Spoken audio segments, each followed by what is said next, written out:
Hey everybody, this is Brian. Welcome to the 114th video with Qt and C++. Alright, if you've been following along, I did a 4-part series on Qt and zip files, and I remember this blog, I brought this up. Basically, you can use these internal classes in Qt, which are not official part of the API, the QZipReader and QZipWriter, and I could not leave it alone. I wanted to get it to work. I actually emailed the author of this blog, and he emailed me back and said, hey, what error message did you get? And that made me think, oh yeah, silly me, it was just a stupid undefined reference to, which means the linker couldn't find it. So revisited it, and for this tutorial we're going to actually do it. So you're going to need to go out and grab zlib, zlib.net. You should know that from the previous 4 tutorials, and go out to gitorious.org.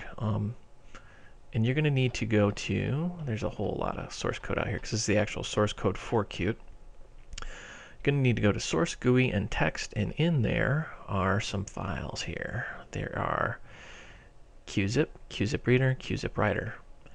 Those are the 3 files we need to grab. You just simply open them up, and I've got them here.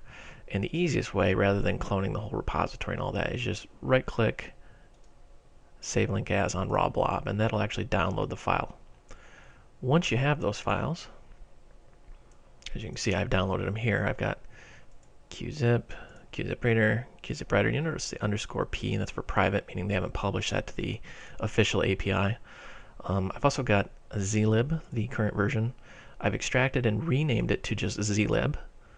And inside that is the source code, and inside that, in case you're running Windows, I actually went out and got the Windows version of this. Remember, Windows comes pre-compiled, so you don't have to really mess around with that. That'll save you a little bit of headache if you're on Windows. Also, I have a folder that we're going to be working with some images in it. And let's just get right into this tutorial. Alright, so I've got just a basic command line application. Give it a good build. Nothing fancy about it. And this is the output of that, just a simple command line application, nothing real special. What we need to do next is, if you're in not Windows, I have to always say not Windows, if you're in Linux, Unix, BSD, we need to actually build zlib. So let's actually copy this. If you're in Windows, you can skip this step. Dun, dun, dun, dun, dun. All right. We need to, of course, configure and then make, and that will actually build zlib. All right, now that we've got a good build, we can go out here, sort by type, and let's grab the A, the SO, and the SO1. And this is the output directory where our program's actually going to be built. We're just going to paste these in here. Now, if you're in Windows, you can skip that whole step. You can just go to this Windows folder that I put in there and grab these 3 files, the lib, def, and DLL, and throw those in there instead. Very important step. All right, let's go back to our source here. We're going to need to do a little surgery on these 3 files that we've downloaded from Gitorious. Remember, these are not officially supported, so if it doesn't work, yeah, we're kind of stuck. First thing we're going to do is rename these. We're going to take out the Q and the underscore P.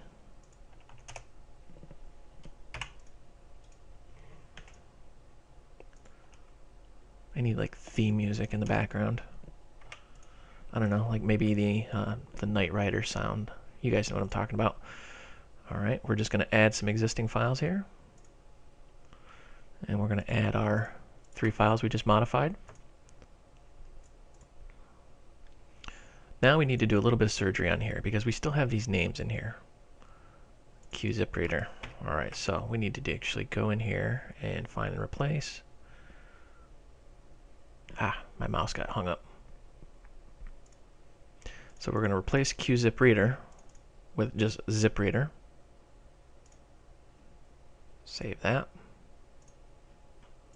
ZipWriter, we're going to do pretty much the same thing. Replace QZipWriter with just ZipWriter.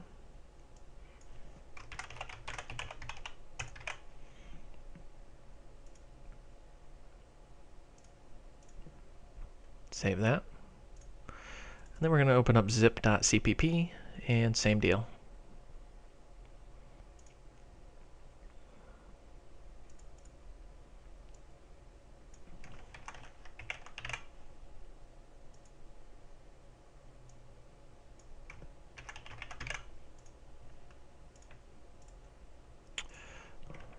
And be sure to take out those underscores in the header.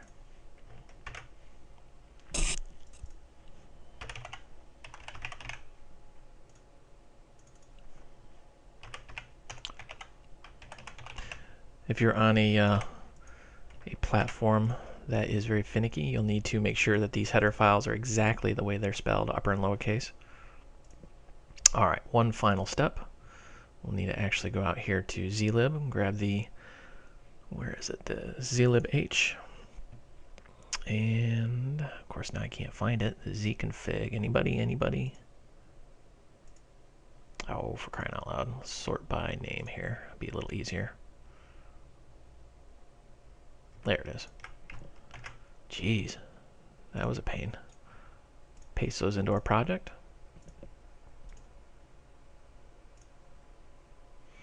Then we'll need to add in zlib, the zlib header, and the zlib config to our project here.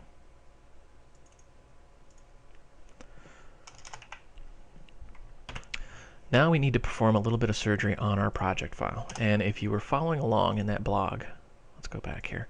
This is what he was saying. Use this little snippet of information. I really couldn't get that to work. I don't know why I played around with it, but I was getting all sorts of undefined reference to, which just means simply it can't find it. So I'm not proposing that I have a better way. I'm just saying I'm not smart enough to figure out why his isn't working. So what we're going to do is we're going to say win32.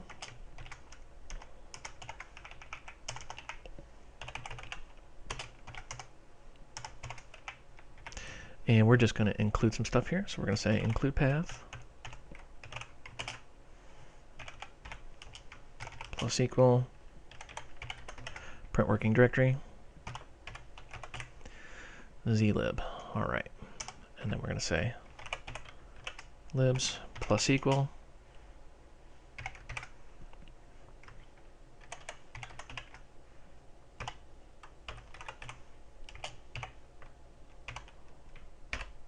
So what we're doing here is we're saying if we're on Unix, then include the path, which is our current working directory, and the zlib folder, and then include the library, that zlib library. We're just going to copy and paste this, and we're saying if we're on Windows, we want to do it slightly differently. We want to say, what is it, zdll.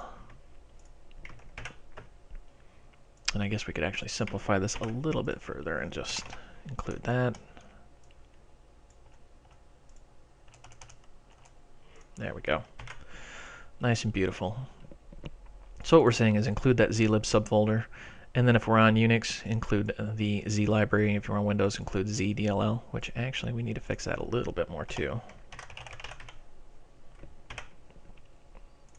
Isn't that what we called it, Windows?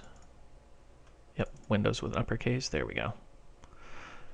Now remember, in your build directory, you should have those objects out there. So if you're on Windows, you're going to need these 3 files in your build directory with your exe.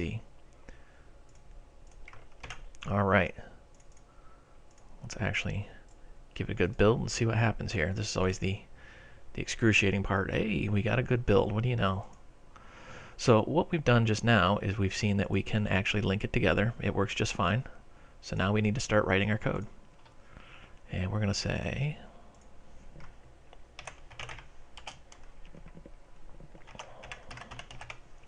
include QDebug, include ZipReader, ZipWriter. And we're going to make a couple functions here.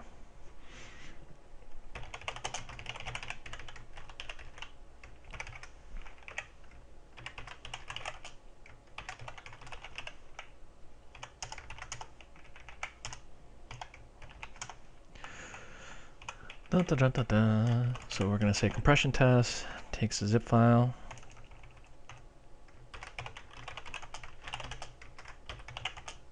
I cannot spell today. The zip file. we're going to copy and paste that. We're going to make a similar one called decompress test.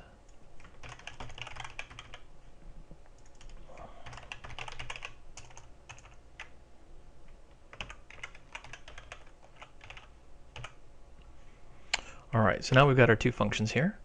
Very simple. We're just going to compress and decompress a file here. So let's actually go down here and make this work a little bit. QString zip file. And this is the name of the zip file we're going to be creating. And let's just grab our project directory here. Where are we at here? Zip test. I want to make a zip file right in here. So we're going to just copy this. Oops. I'm just going to call it test.zip. Really professional, right? All right.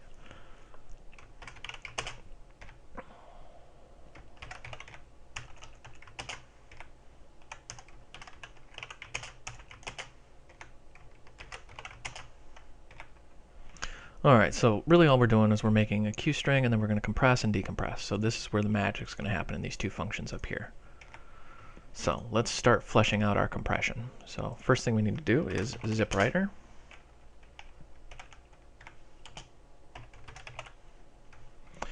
And this wants a file name, so we need to give it the zip file name that we're going to be using. Now we can do a couple little things here. We can either add a single file or add a directory. So let's add, let's do a directory first. Add directory. Wow, pretty easy. And what was the name of our images directory again? That's right, images.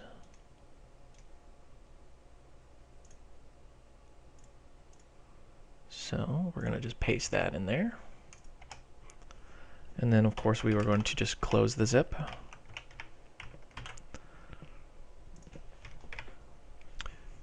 And for our decompress, we're going to actually just read, the files that are in there for now. ZipReader, czip, zip file. And then we're going to say for each, what was it again? Oh yeah, ZipReader. They have a special structure in there. It's not file error, it's file info, sorry.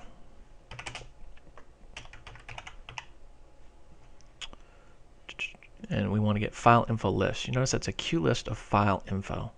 So that's actually pulling it out of the ZipReader class. And then we'll just say QDebug. Ooh, notice a small little bug here. Item. That would have been interesting. And then from that structure, we can actually get the file path, the CRC32. We can get as a symbolic link. Is it valid? We can get the size, the permissions, etc., etc. But we're just going to do file path. So now when we run this, we're going to call compress test, which is going to compress an entire directory down into an archive file called test.zip. And then we're going to decompress it. But instead of actually decompressing anything, we're just going to read the contents at this point. Save and run.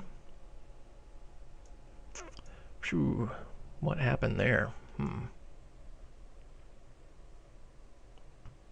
Let me go out and look at this thing.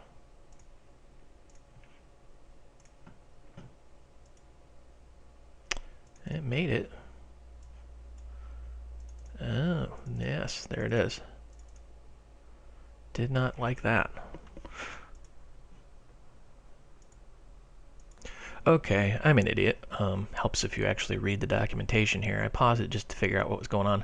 If you look at the source code of ZipWriter, I thought that it was like the QAZipper. It'll add an entire directory. No, it just creates a directory inside of the zip file, and then you can place files into it. So, helps if you read the documentation. All right, so moving right along, you can actually create a directory inside there.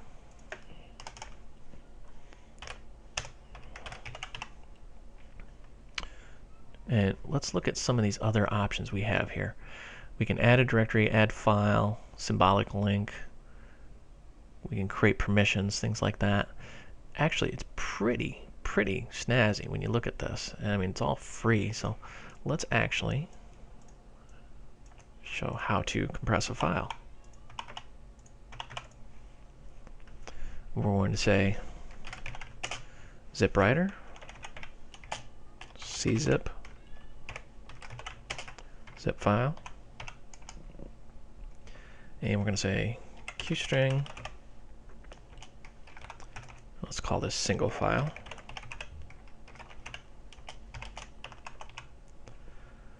Let's go grab a file name of one of our images here.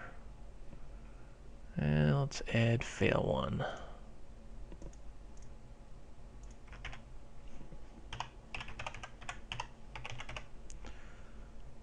Make sure that's actually spelled correctly here. Yep, fail1.jpg.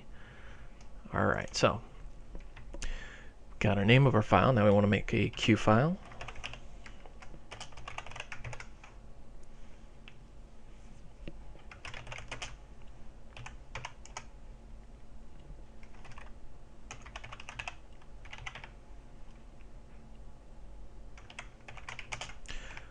We're going to set this to read only.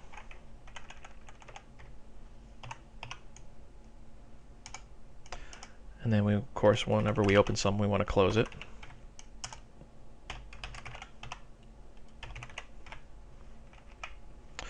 All right, now we're going to say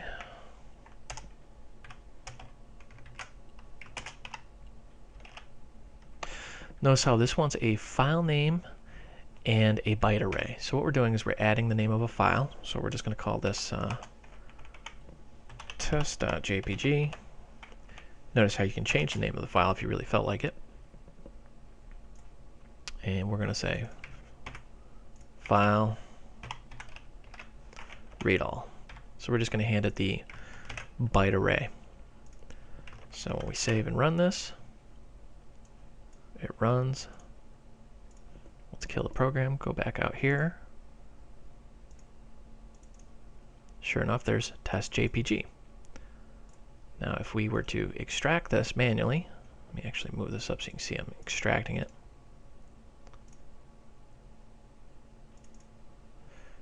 You ever have one of those days?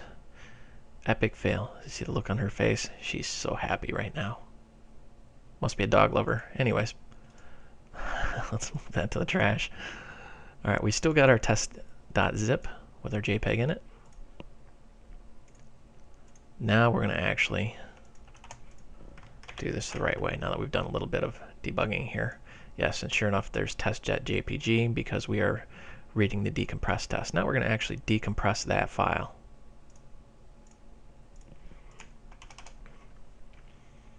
And we're going to say, because we never closed that, and we are going to just kind of examine this a little bit. We can get the count, we can get the actual device to the QIO device, the pointer to it. We can get the entry info at, meaning we get that file info structure. We can see if the zip file even exists. We can extract all to a destination directory. That's pretty simple. I'm just going to leave that in here. Just give it a Q string and it extracts everything. But for this one, we're going to be a little more complex here. We're going to actually extract a single file. And to do that, we need the file data. Notice how it hands back a Q byte array. So we need to get the entry info at. So we're going to say file info. We're going to call this f-info. And we're just going to get the first file because it's just going to be an array. And then we're going to just say Q. Actually, let's do this. Let's actually write it out there. Q file,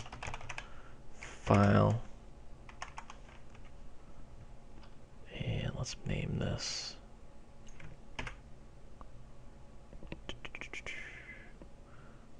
There it is, right there.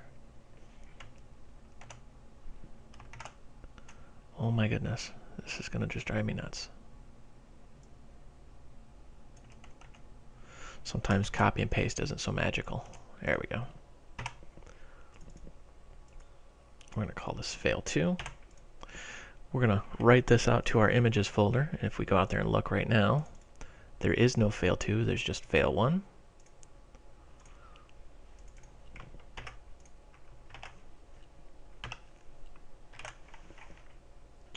we're going to just simply write the bytes out to the disk. Actually, first we got to open, sorry. I'm a little ADD today.